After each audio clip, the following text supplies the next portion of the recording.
नमस्कार। कभी कभी ऐसा होता है ना कि कोई काम इतना मुश्किल लगने लगता है कि बस उसे छोड़ देने का ही मन कर जाता है।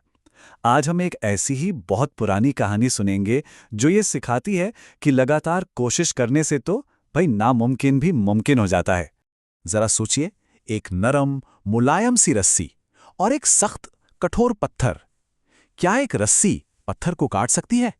सुनने में तो ये बिल्कुल नामुमकिन लगता है ना?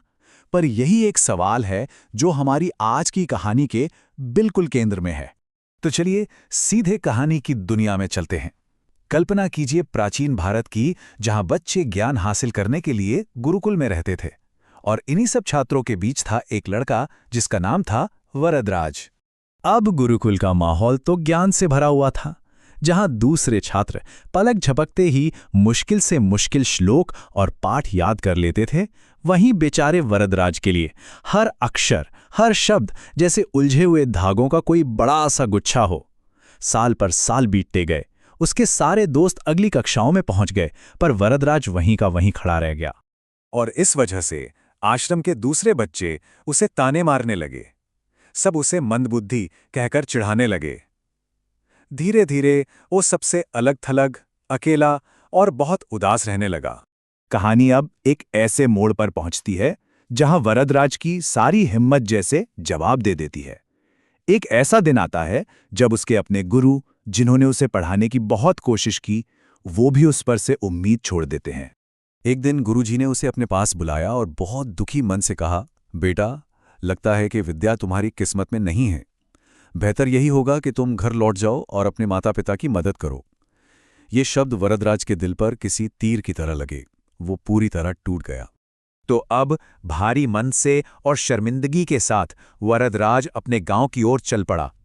लेकिन उसे क्या पता था कि रास्ते में एक ऐसी साधारण सी घटना घटेगी जो उसकी पूरी जिंदगी बदल देगी। चलते चलते रास्ते में उसे प्यास लगी, तो वो एक कुएं पर पानी पीने के लिए रुका। मन तो उसका पहले से ही उदास था, लेकिन तभी उसकी नज़र कुएं के किनारे पर रखे पत्थरों पर गई। उन कठोर पत्थरों पर गहरे निशान बने हुए थे। उसे देखकर बड़ी हैरानी हुई कि भला ये कैसे हुआ।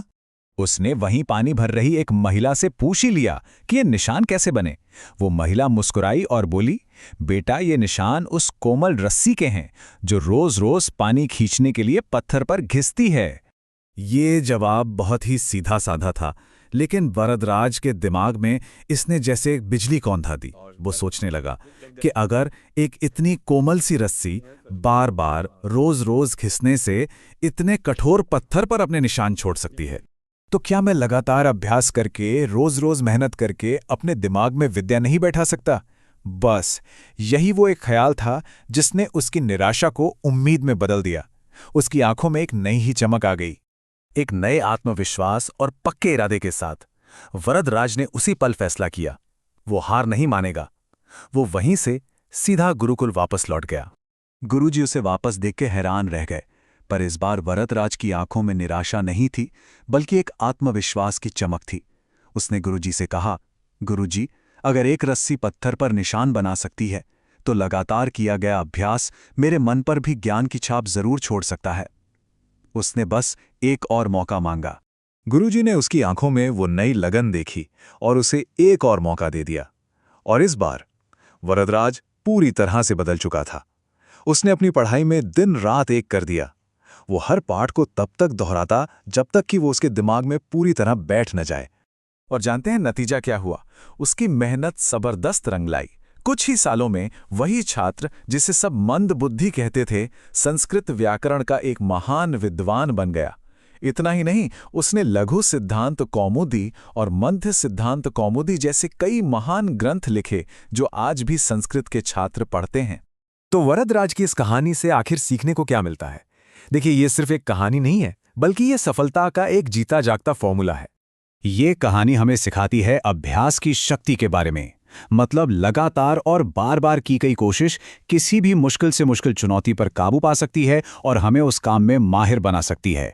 तो सफलता का ये फॉर्मूला है क्या? ये बहुत ही सरल है। सिर्फ 3 कदम। पहला, कड़ी मेहनत करो, मतलब अपना 100% दो। दूसरा, इसे रोज करो, रोज रोज करना ही असली ताकत है। और तीसरा, धैर्य रखो, क्योंकि अच्छे नतीजों में हमेशा वक्त लगता है। बस यही 3 कदम किसी भी मंजिल तक पहुंचने की चाबी हैं।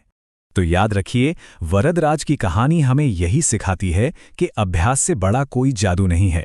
अगर इस सूत्र को अपना लिया जाए तो कोई भी पत्थर मोम की तरह पिघल सकता है।